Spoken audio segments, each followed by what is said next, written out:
your final destiny. Where are you going? Solomon in chapter 9 says the same fate awaits us all. Verse 2, he says, all share a common destiny, the righteous and the wicked, the good and the bad, the clean and the unclean, and so on. And verse 3, this is the evil in everything that happens under the sun. The same destiny overtakes us all. So Solomon's answer is, eat, drink and be merry, verse 7 to 9. And verse 9 he adds, always enjoy the life with your wife, whom you love. Perhaps he's reminiscing about that young lady from the Song of Songs that he was so in love with. One of my boys wanted to add passages from that book to his wedding service, but decided that it was too explicit, so they read it together on their honeymoon. Then in verse 10, Solomon gives the reasoning behind this. He says, after death, you won't have anything. Whatever your hand finds to do, do it with all your might. For in the grave, where you are going, there is neither working, nor planning, nor knowledge, nor wisdom. Sad. And a lot of times people have a wrong concept of what afterlife is about. I've heard men say, well, I don't want to go to heaven. I'd rather be down there with my mates drinking and having a good time. And people say about heaven, well, you just float around like angels on a cloud playing a harp. These misconceptions are not helpful. Solomon goes on in verse 11 to say that you don't win on merit. The race is not to the swift, nor the battle to the strong.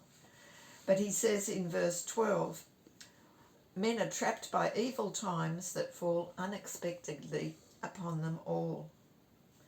And then he finishes with a rather sad little story about a man who saved a poor man, and he saved his city by his wisdom, but afterwards nobody thanked him, nobody remembered, it was just forgotten.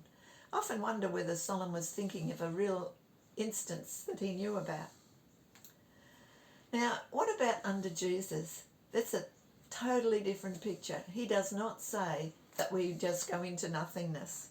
We actually have two destinies, heaven or hell. In Matthew 25, Jesus gives 3 parables that give us a little bit of a glimpse of the afterlife. The first one is about the 10 bridesmaids, and 5 of them get to go to the wedding. Now, in Revelation 19, 7 and 8, it talks about the wedding feast of the Lamb of Jesus, and he's getting married to his bride, and that is the church, that's us, and he has made us ready, spotless, without blemish for that wedding. So it's going to be the best celebration we've ever had. And then the 3 servants who've been given talents and told to invest them. And those who did are put in charge of many things. They're commended and they're given further work. There will be work for us to do in heaven. It won't be nothingness. I don't know what that entails, but there'll be something very satisfying. And then there's the sheep and the goats. Not all who claim to belong will be in heaven, but those whose lives live out their faith. And notice that it says in the end of that chapter, verse 46, that those who have neglected what God's told them to do will go away to eternal punishment, but the righteous to eternal life. Now, I think, why didn't God give us more details? Why didn't he tell us what it's really like, how we'll move about, what we'll see, how we'll understand people from different languages? Why didn't he give us some more details?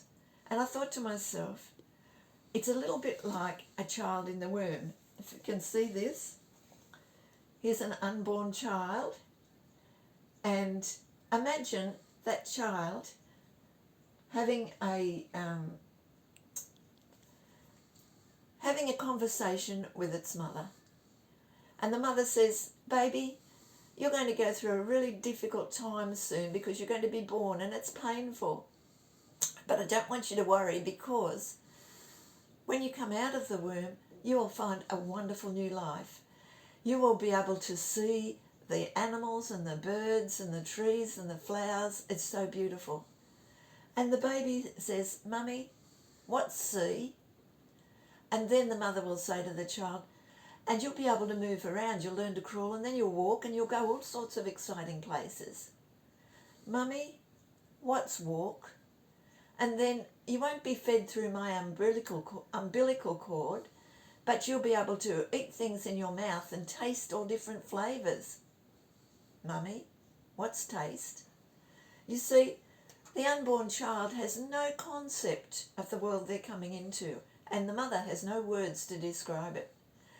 It would be no good if the child said, well, I'll stay here forever, I'm happy where I am. Both she and the mother would die. It'd be no good if the child says, well, I'll come out now. Those 9 months are crucial for the baby's growth. And it's the same with us. This world where we are now is our incubation time, our spiritual growing to get ready for our real life. And death is a form of birth into our life in eternity. And it is so wonderful, so different, that Jesus can't tell us in words we can understand exactly what it's like. It's going to be more than we can think or imagine, but it's going to be something absolutely wonderful. And I do not want to miss out.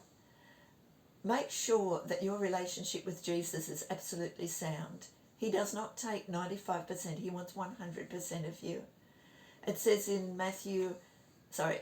Romans 10:9, if you confess with your mouth that Jesus is Lord and believe in your heart that God raised him from the dead, you will be saved. Look forward to your destiny in heaven. It's going to be so good. Bye.